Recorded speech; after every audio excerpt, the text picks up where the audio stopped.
충격적인 일이 터졌습니다. 요즘 미국 고등학생들 사이에서 자퇴 선언이 폭발적으로 늘고 있고 일부 명문 학교들은 학생 수 급감으로 폐교 직전까지 몰리고 있다는데요. 그런데 더 놀라운 건 이 자퇴가 단순한 반항도 낙오도 아니라는 겁니다. 이 믿기 힘든 사태의 시작은 LA의 한 고등학교가 떠난 한국 수학여행이었습니다. 단 일주일, 단 한 번의 여행이 미국 교육계를 뒤흔들고 있습니다. 도대체 한국 수학여행에서 무슨 일이 있었던 걸까요? 지금 사연 바로 시작합니다. 안녕하세요. 제 이름은 헬렌 리버스입니다. 미국 서부에서 가장 오래된 명문 사립 고등학교 중 한 곳에 다녔고 제 꿈은 하버드 대학교 입학이었어요. 하버드는 우리 집안에서 꿈이자 의무, 자존심의 상징 같은 존재였죠.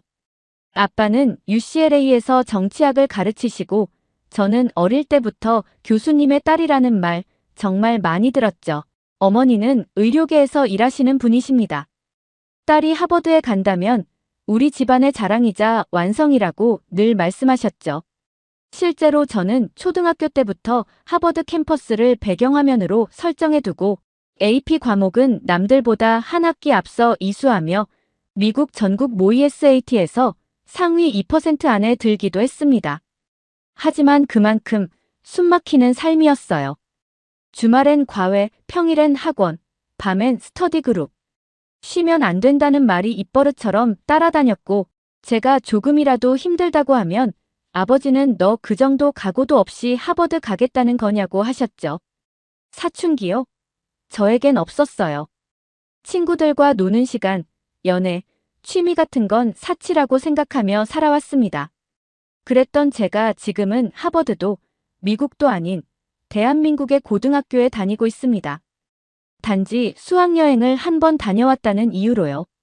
사람들은 믿지 않아요. 고작 여행 한 번으로 자퇴를 한다고 말하곤 했습니다. 제가 수학여행을 다녀오고 나서 한국으로 유학을 가겠다고 부모님께 말씀드렸을 때 부모님의 표정은 아직도 잊히지가 않습니다. 아버지께서는 제 말에 보시던 신문을 내려놓고 한국 수학여행 한번 갔다 오고 나서 정신이 나간 거냐고 물으셨고 어머니는 아무 말 없이 조용히 일어나 방으로 들어가 버리셨어요.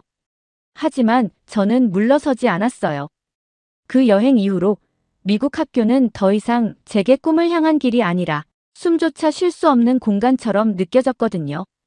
그리고 결국엔 제 고집대로 한국에 와서 학교를 다니고 있습니다. 도대체 한국에서 무슨 일이 있었길래 하버드도 포기하고 한국에서 학교를 다니고 있는지 궁금하시죠? 지금부터 저의 이야기를 들려드릴게요. 매년 우리 학교에서는 11학년을 대상으로 해외 수학여행 프로그램이 진행됩니다. 프랑스 파리, 일본 도쿄, 중국 베이징, 그리고 한국 서울. 학생들은 원하는 나라를 선택해 신청서를 내고 성적과 태도, 지원, 동기 등을 평가받아 가장 적합한 나라에 배정되는 시스템이에요. 대부분 친구들은 프랑스 파리나 일본 도쿄를 선호했어요. 누군가는 프랑스 에펠탑에서 사진 찍고 싶다 했고 어떤 애는 일본 애니메이션 성지 투어가 꿈이라고도 했죠. 저 역시 처음엔 프랑스를 생각했어요. 하버드 진학에도 문화예술 경험이 도움이 되니 논리적으로 보면 프랑스가 맞는 선택이었거든요. 하지만 고민하던 중 저와 가장 친한 친구인 케일라가 물었어요. 우리 한국 가보는 건 어때? 일본이나 프랑스는 언젠가 또 갈 기회 있을 것 같지 않아? 케일라는 저보다 훨씬 감성적인 아이였고 그전부터 K-드라마랑 K-팝에 푹 빠져있던 친구예요. 저는 또 한국 타령이네 하며 웃었지만 솔직히 그 말이 마음에 남더라고요. 게다가 한국을 교환교사로 다녀오신 역사 선생님이 한국은 너희가 아는 아시아 국가들과는 완전히 다르다고 강조하시며 교육 인프라, 기술, 질서, 문화까지 모두 보고 오면 좋겠다고 말씀하신 것도 기억났어요. 그 말이 이상하게 마음에 걸렸고 스스로도 뭔가 다른 나라를 체험해 보고 싶었어요. 결국 저도 케일라와 함께 한국을 일지망으로 선택했고 며칠 후 둘 다 합격자 명단에 나란히 이름이 올라 있는 걸 보고 소리 질렀습니다. 그때까진 그 여행이 우리 인생을 완전히 바꿔놓을 줄은 몰랐어요. 비행기에서 내리는 순간부터 한국은 내가 알던 세상과 달랐다는 걸 느꼈어요. 처음 발을 디딘 인천공항 너무 조용하고 너무 깨끗하고 잘 정돈돼 있었어요. 공항이라고 하면 저는 늘 혼잡하고 소란스러운 JFK 공항을 떠올렸거든요. 사람들은 여기저기서 짜증을 내고 줄은 길게 늘어져 있고 짐은 잘못 붙여져서 다른 나라로 가는 경우도 있고요. 그런데 인천공항은 달랐어요. 입국 심사는 자동화 시스템으로 30초 만에 끝났고 환승구역에는 로봇이 돌아다니며 안내를 해주고 벽면 곳곳엔 영어와 일본어, 중국어, 스페인어까지 표기된 디지털 표지판이 깔끔하게 정리되어 있었습니다. 심지어 공항 화장실도 호텔처럼 반짝였고 그 중에서도 제일 놀라웠던 건 와이파이였습니다. 짐 찾자마자 스마트폰을 켰는데 인천 프리 와이파이라는 게 뜨더라고요. 한번 눌렀을 뿐인데 바로 연결됐고 1초도 안 돼서 유튜브가 켜졌어요. 저는 그때 한국 여행 브이로그 영상을 보려 했는데 광고도 없이 바로 시작된 거예요. 버퍼링. 그런 단어는 존재하지도 않았어요. 놀란 저는 케일라를 툭 치며 말했습니다. 이거 진짜 실화냐? 케일라가 넷플릭스를 켜보더니 한국 드라마가 바로 재생된다며 놀라워했고 우리 둘 다 동시에 눈이 동그래졌습니다. 그 순간 머릿속을 스친 건 우리 학교의 망할 와이파이. 도서관에서 리포트 내려받을 때 연결 실패가 몇 번이고 뜨고 한 번은 학교 서버가 다운돼서 시험이 날아간 적도 있었거든요. 이거 나 지금 하버드 준비한다고 미국에서 죽어라 공부했는데 한국 공항 와이파이에 자존심 무너지는 건 뭐지? 농담처럼 말했지만 속으론 약간 씁쓸하고 창피하고 부끄러웠어요. 그 작은 인터넷 하나에서 우리는 왜 이렇게 당연한 것들을 당연하게 못하고 살았지? 하는 생각이 들더라고요. 하지만 그건 시작에 불과했어요. 공항에서 우리를 태운 전용 버스가 서울 시내로 들어갈 때쯤 갑자기 케일라가 창밖을 보며 저를 툭 치더니 말했어요. 헬렌, 저기 좀 봐. 전깃줄이 하나도 없어. 전봇대가 아예 안 보여. 저는 순간 피식 웃었어요. 전봇대까지 눈에 들어오다니 케일라답네 싶었죠. 근데 곧 저도 고개를 돌리고는 말문이 막혔습니다. 진짜 그랬어요. 우리가 지나가는 대로엔 전선이 하나도 보이지 않았고 서울 도시 전체가 마치 정돈된 모형 도시 같았거든요. 건물 외벽도 깨끗했고 광고 간판도 크기와 위치가 일정하게 정리돼 있었죠. 그때 케일라가 말했어요. 우리 동네랑 진짜 너무 다르지 않아? 뉴욕 시내만 가도 전깃줄이 거미줄처럼 얽혀 있잖아. 그 말에 저는 고개를 끄덕일 수밖에 없었습니다. 미국 도심은 대부분 허공에 복잡하게 얽힌 전깃줄과 낡은 전봇대가 가득하거든요. 특히 눈이나 비가 많이 오는 날엔 전선에서 스파크가 튀는 걸 본 적도 있어요. 그럴 땐 정말 저게 괜찮은 걸까? 싶을 정도였죠. 그런데 지금 우리가 지나고 있는 서울 한복판은 하늘도 도로도 건물도 모두 깔끔했고 뭔가 불안한 요소 없이 편안하게 구성된 정돈된 도시라는 느낌이 들었어요. 도로가 너무 깨끗하고 차들이 줄을 맞춰서 조용히 움직이고 있었거든요. 신호 위반도 없고 경적 소리도 없고 길거리엔 쓰레기 하나 없이 반짝이는 유리 건물들 사이로 사람들이 바쁘지만 정돈된 모습으로 걷고 있었거든요. 그리고 거리마다 붙어있는 영어 안내 표지판, 버스 정류장마다 실시간 도착 정보가 표시되는 전광판, 그리고 사람들이 줄을 서서 기다리고 있다는 게 진짜 믿기지 않았죠. 게다가 휴대폰만 갖다 대면 되는 모바일 교통카드 결제 시스템까지. 이 정도면 공항뿐만 아니라 나라 전체가 스마트 시티처럼 보였습니다. 우리 둘 다 잠시 말을 잃었죠. 그리고 작년 겨울에 있었던 일이 생각났습니다. 그날은 학교에 가려다 버스를 3번이나 놓친 날이 있었어요. 정류장에 도착했을 땐 앱에 2분 후 도착이라고 떠 있었는데 도착한 지 10초도 안 돼서 버스가 그냥 지나가 버렸습니다. 당황해서 다음 차를 기다렸는데 무려 30분이 지나도 오지 않았죠. 그날 하필 그날 엄청나게 추운 날이었는데 추운 정류장에 서서 버스 안에서 조용히 눈물을 삼켰습니다. 그리고 또 하나, 우리 동네 횡단보도 얘기예요. 미국에선 보행자용 신호등이 버튼을 눌러야만 작동하는 곳이 많은데 문제는 그 버튼이 고장난 경우가 너무 많아요. 저도 한 번은 아침 등굣길에 횡단보도 앞에서 버튼을 눌렀는데 아무 반응이 없더라고요. 결국 5분 넘게 서 있다가 차가 없을 때를 틈타 뛰어서 건너버렸어요. 그런데 그 장면을 마침 지나가던 경찰차가 봤고 그렇게 건너면 위험하다면서 경고를 받았죠. 그날 저는 너무 억울했어요. 고장난 시스템에선 내가 뭘 해도 잘못이 되는구나 그런 기분이었거든요. 근데 한국은 달랐어요. 사람이 신호 앞에 서기만 해도 자동으로 보행자 신호등이 바뀌고 시간도 넉넉하게 주어졌어요. 마치 괜찮아요. 당신이 안전하게 건너는 게 먼저예요라고 말해주는 것 같았죠. 그걸 보고 저는 속으로 이 나라는 진짜 사람을 먼저 생각하는구나 라고 생각했습니다. 미국에선 늘 뭔가 고장나 있거나 고장날까봐 걱정하고 살아야 하는데. 근데 여긴 모든 게 제자리에 있고 모든 게 사람을 위해 존재하는 느낌이었습니다. 그 순간 저는 한국의 서울은 그냥 깨끗한 도시가 아니라 이 도시엔 사람들을 배려하는 질서가 깔려 있다는 생각을 했습니다. 그리고 그런 질서는 처음 와본 외국인인 저조차 안심하게 만들고 있었어요. 서울에 도착한 지 이틀째 되던 날, 우리는 한국의 전통 궁궐인 경복궁을 방문했습니다. 그날 일정에는 한복 체험이 포함되어 있었죠. 솔직히 말하면 처음엔 기대가 크지 않았어요. 그냥 한국 전통 옷 입고 사진 몇 장 찍는 체험이겠지 그 정도로만 생각했거든요. 그런데 한복 대여점에서 옷을 골라 입는 순간 진짜 놀라운 일이 벌어졌어요. 거울 앞에 선 제 모습이 제가 알던 헬렌이 아니었거든요. 빨간 치마와 화려한 금사로 수놓인 저고리, 고운 옥색 놀이개가 허리에 달려있고 머리엔 진주핀이 꽂혀 있었죠. 전통 옷인데도 촌스럽지 않았고 오히려 기품 있고 우아한 느낌이 들었습니다. 제가 마치 무대 위에 서 있는 주인공이 된 것 같았어요.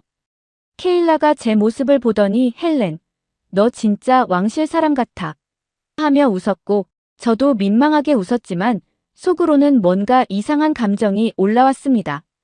경복궁에 도착하자 우리는 한복을 입고 고궁을 걸으며 자유롭게 사진을 찍었어요. 관광객도 많았고 외국인들도 많았지만 한국 사람들도 우리를 보면 하나같이 따뜻하게 미소를 지으며 한복이 잘 어울린다며 칭찬해 주셨습니다. 그때 케일라가 제게 헬렌, 나 지금 너무 존중받는 느낌이야 라고 말했고 저 역시도 고개를 끄덕였습니다. 정말 그랬거든요. 미국에서 저는 늘 무언가를 증명해야만 인정받는 존재였어요. 점수로, 학교로, 대학으로 잘하지 않으면, 특별하지 않으면 존재가 무시당하는 곳에서 살아왔죠. 하지만 한국에서 한복을 입고 걷는 이 순간만큼은 누구도 나를 평가하지 않고 그냥 존재 그 자체를 아름답게 봐주는 느낌이었습니다. 그 짧은 시간이었지만 저는 처음으로 내가 소중한 사람 같다는 감정을 느꼈고 그건 단순한 전통 체험이 아니라 자존감을 다시 꺼내보게 만든 순간이었습니다. 서울 도착 3일차. 일정이 끝나고 저녁 시간이 되자 우리는 숙소 근처에서 자유시간이 주어졌어요. 식사도 마쳤고 시간이 애매하게 남았던 그때 케일라가 제 어깨를 툭 치며 말했어요. 헬렌, 우리 혹시 PC방 가볼래? PC방? 처음엔 저는 고개를 갸웃했어요. 미국에도 게임방이 있긴 하지만 대부분 낡고 시끄럽고 좀 남학생들만 가는 느낌. 냄새도 나고 인터넷도 느리고 오래 있기엔 불편한 공간이었거든요. 그런데 케일라는 이미 인터넷으로 한국 PC방을 검색해보고 있었어요. 야, 이거 봐. 한국 PC방은 완전 다르대. 진짜 문화체험이라니까. 그렇게 반쯤 호기심, 반쯤 의심을 품고 우리는 근처 PC방을 찾아 들어가게 되었죠. 문을 여는 순간부터 한국의 PC방은 말 그대로 문화 충격이었어요. 먼저 향긋한 냄새. 무슨 향수 냄새 같기도 했고 고소한 음식 냄새도 났어요. 환한 조명, 시원한 에어컨 바람. 정면엔 최신 사양의 대형 커브드 모니터가 줄지어 있었고 키보드는 알록달록 불빛이 반짝였어요. 우린 자리로 안내받아 앉았는데 의자는 몸을 폭 감싸주는 고급 가죽 의자였고 심지어 음식 주문도 모니터에서 클릭 한 번이면 끝이더라고요. 우린 호기심에 떡볶이랑 김치볶음밥을 시켰는데 직원이 조용히 다가와 자리까지 서빙해주는 거예요. 게다가 음식은 웬만한 레스토랑보다 더 맛있었습니다. 한국의 PC방은 단순한 게임방이 아닌 하나의 특별한 문화 공간이었어요. 그리고 또 한 가지, 무엇보다 놀라웠던 건 분위기였어요. 남녀노소 다양한 사람들이 있었고 누구 하나 소리치거나 떠들지 않았어요. 정말 믿을 수 없을 만큼 조용했죠. 모두가 자기만의 작은 세계에 몰입해서 시간을 보내고 있었습니다. 그 모습을 보니 저희 학교 앞에 있는 낡은 게임방을 떠오르더군요. 담배 냄새에 어두운 조명, 끊기는 인터넷, 누군가는 욕설을 퍼붓고 누군가는 과하게 떠들고 한쪽에선 누군가 잠들어 있기도 했던 그 어수선한 공간. 한국 PC방과 비교하면 그냥 동굴이었죠. 한국의 PC방은 집보다 편하고 도서관만큼 조용한 공간이었어요. PC방 체험도 충분히 놀라웠지만 그건 어디까지나 와 한국 진짜 좋다 수준이었어요. 그런데 그 다음 날 우리는 서울에 있는 한 고등학교를 방문했고 그날이야말로 제 인생을 통째로 흔들어 놓은 결정적인 날이었습니다. 한국의 고등학교는 교문 앞에서부터 분위기가 달랐어요. 학생들은 교복을 입고 일렬로 등교하며 서로 인사를 나눴고 교문 앞엔 교감 선생님과 몇몇 선생님들이 직접 학생을 맞이하며 오늘도 좋은 하루라고 인사를 하고 있었어요. 그 모습은 우리 학교와는 전혀 다른 세계 같았습니다. 우리 학교는 교장 이름도 모르는 애들이 절반인데 말이죠. 케일라와 저는 서로를 바라보며 놀란 눈빛을 감추지 못했어요. 그리고 수업을 참관했을 때 말 그대로 입이 쩍 벌어졌습니다. 첫 시간은 수학 수업이었습니다. 사실 말하자면 전속으로 조금 기대하고 있었어요. 그래도 수학은 내가 우위에 있겠지라고요. 저는 SAT 수학 만점, AP 수학 과목 올 A. 우리 학교에서도 수학은 항상 상위권이었거든요. 솔직히 말하면 한국 학생들이 영어 못하듯 나도 수학으로 한 건 할 수 있겠지 하는 자만심이 있었어요. 그런데 그날 수업에서 모의 문제풀이가 진행됐고 교실 맨 뒷자리에서 참관하던 저희도 함께 문제를 풀어보게 됐어요.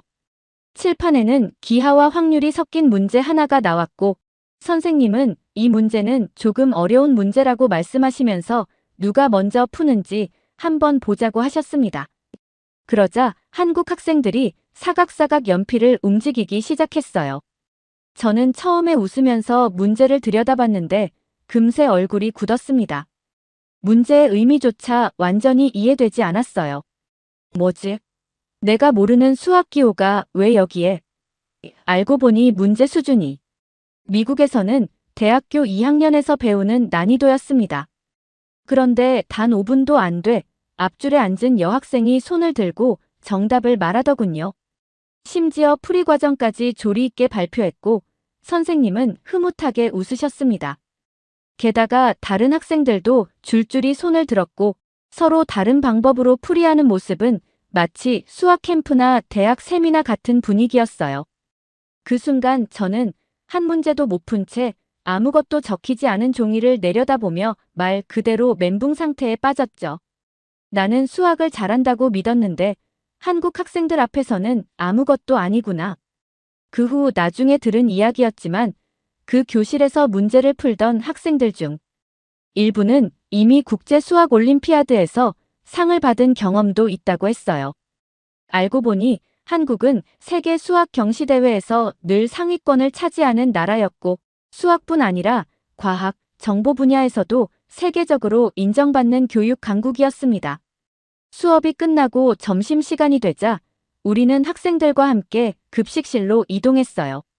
처음엔 그냥 학교 밥이겠지 하고 별 기대 없었어요. 미국 학교 급식이라고 해봤자 눅눅한 피자, 식은 감자튀김, 묽은 수프, 그리고 플라스틱 통에 담긴 통조림 과일 정도니까요. 그런데 한국 급식실에 들어서는 순간 여기가 진짜 학교가 맞는지 의심이 들 정도였습니다. 거의 호텔 뷔페 같았거든요.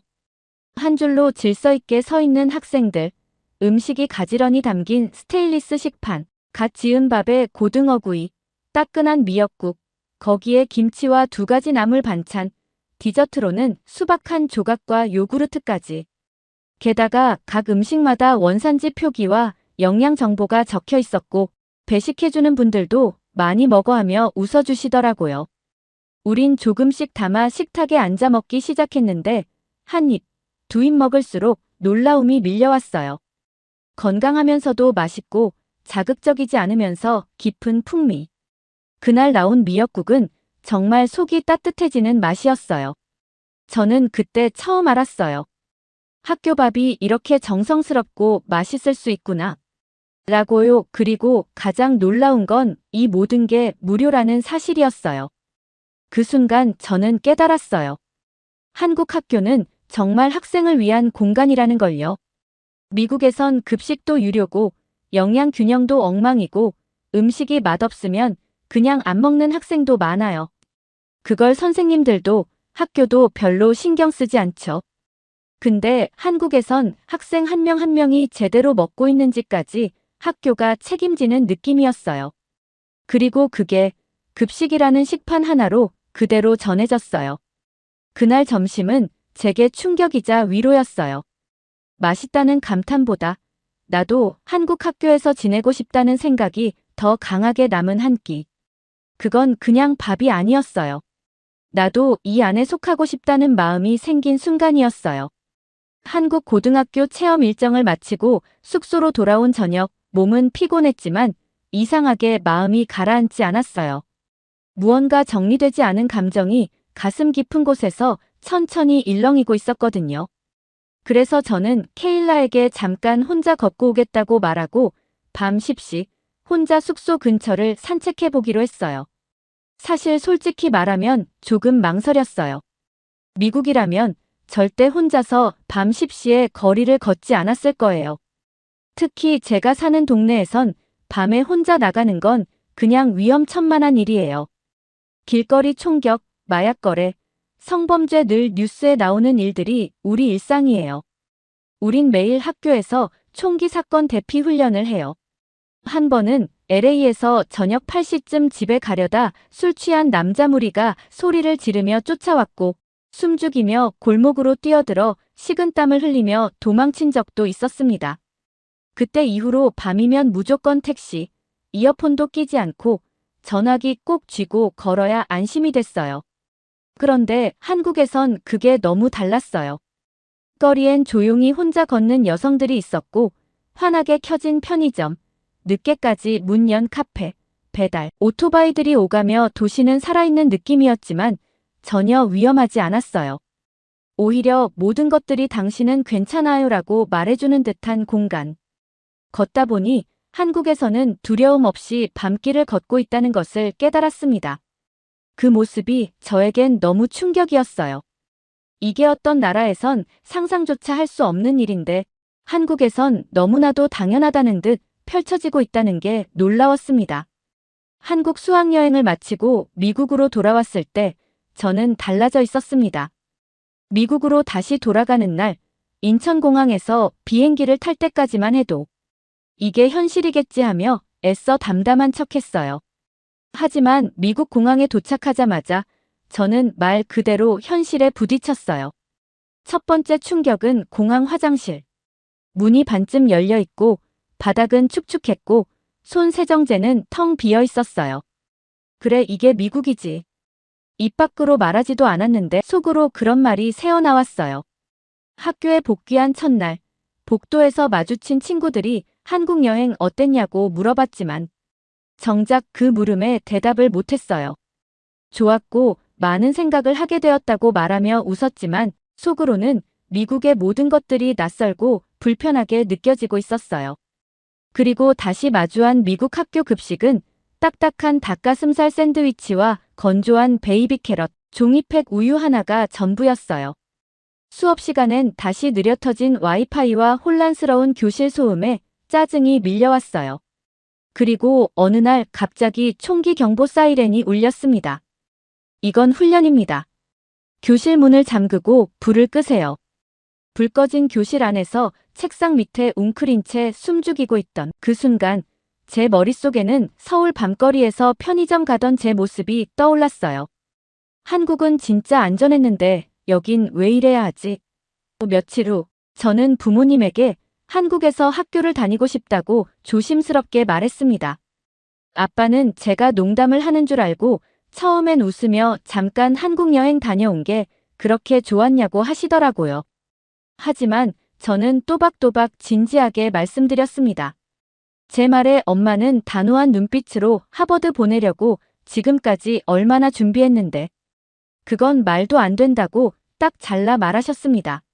하지만 저는 지지 않고 하버드에 가기 위해 왜 공부해야 하는지도 모른 채 그냥 달리고 있었던 것 같았는데 한국에서 나는 공부가 왜 중요한지를 처음으로 알게 되었다고 말씀드렸습니다.